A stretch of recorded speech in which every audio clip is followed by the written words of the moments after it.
Сәлеметсіздер ме, құрметті оқырмандар? Мен сіздерге бүгін еңбек демалысын қалай есептелгенін түсіндіретін боламын. Жалпы еңбек демалысы жылына бір рет беріледі. Ол әр мамандық иесінде әртүрлі болады. Мысалы, мұғалімдерде 56 күн, медқызметкерлерінде 42 күн, техперсоналдарда, техқызметкерлерінде 24 күн.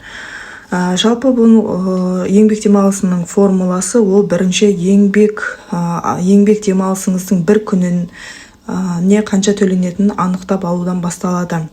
Ол үшін сіз бір жыл бойғы жұмыс істеген айларыңыз, бір жыл бойғы жұмыс істеген әр айда сізге есептелінген, қолға тиген емес, есептелінген айлық жалақыңыз және бір жылда жұмыс жасаған жұмыс күндеріңіз, календарный дни емес, рабочий дни.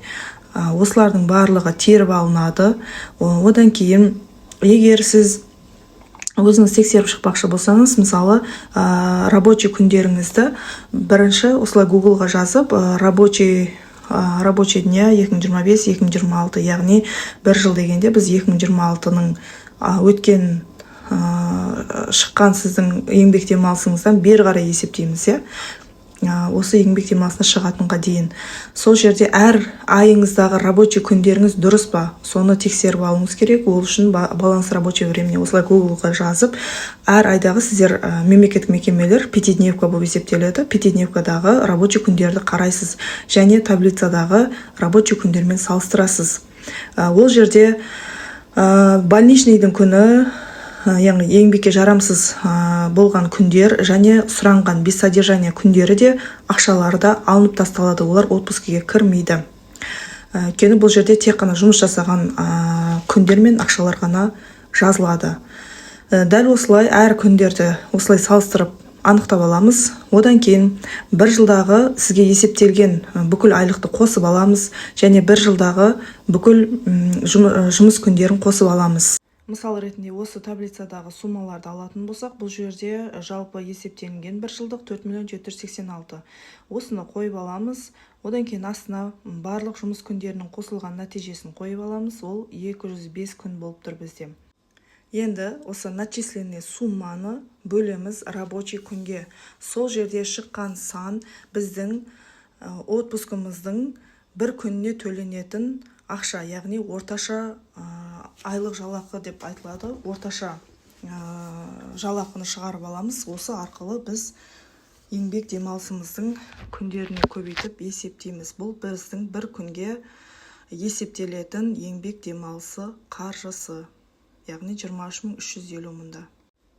Енді мысалы мынау мұғалімнің таблицасы, мұғалім 56 күнге шығады. Бізде 23 мыңды толық 56 күнге көбейтпейміз. 56 күннің ішіндегі рабочий күнге көбейтеміз. Яғни 56 күннің ішінде, бұл енді бірінші поток деп есептейміз. Июньнан июльдің 27-сіне дейін 56 күнге шығатын қызметкер. Бірінші июньді есептеп аламыз. Июньда бізде 22 рабочий ден бар. 22-ні көбейтеміз 23.350-ге, жаңа орташа жалақымызға. Міне дәл таблицада көрсеткендей 513.717 теңге шықты. Бұл за июнь. Енді июльді есептейміз. Июльда бізде осы рабочий күннен көріп аламыз. Июльда бізде 22 рабочий күн бар екен. Енді біз ол июльді толық еңбек демалысында болмағандықтан біз 27 күн ғана, 27-сіне дейін ғана демалғанымыз үшін біз 22-ден алып тастаймыз жұмысқа шығатын күндерді. Сонда бізде 18 рабочий күн қалады. Енді бағанағы 23 мыңды 18-ге көбейтеміз. Сол жерде біздің за июль есептелетін 420.314 теңге шықты. Сонда біз 56 күннің 40 күніне отпуск аламыз. Яғни рабочий күнге ғана отпуск төленеді. 56 календарный дни демалғаныңызбен. Енді осы екеуі бізде яғни за июнь, за июль отпускын бөлек-бөлек есептеп, екеуін қосқан кезде бізге отпуске қанша есептелді, соны анықтап аламыз. Енді осы отпускі, оның астында пособие оздоровления тұр, пособие оздоровления ол қанша есептелді, ол сонша аударылады, одан ешқандай налог ұсталынбайды. Бірақ біздің 934 мың теңге шыққан еңбек демалысымызға шыққан ақшамыздан бізде налогтар ұсталынады. Ол табыс салығы, зейнетақы жарнасы, одан кейін профсоюзда болсаңыз профсоюз, егер партия құрамында болсаңыз партияға ұсталынады, және взнос осомес, кісіде взнос осомес ұсталынбайтын категорияда екен, сондықтан бұл жерде взнос осомес жазылмаған.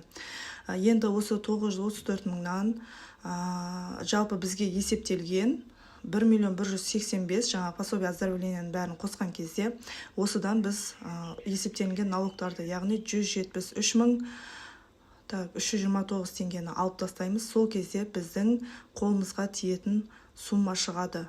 1.012.028 теңге алынады.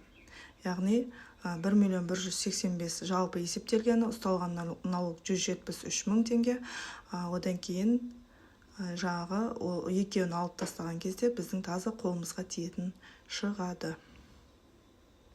Егер сізге рабочий днейді көрсетіме қалай есептейтіңізді, ал егер сіз осы грязный начислениеңізге күмәніңіз болса, онда сіз Каспийден справка, пенсионный справкасын алып, сол жерде, яғни осы грязный суммадан 10% прямой ұсталынып, аударылады пенсионныйға. Сол пенсионныйларыңыздың арқасына сан қойып жіберсеңіз, осы жердегі сіздің грязный суммаларыңыз шығады.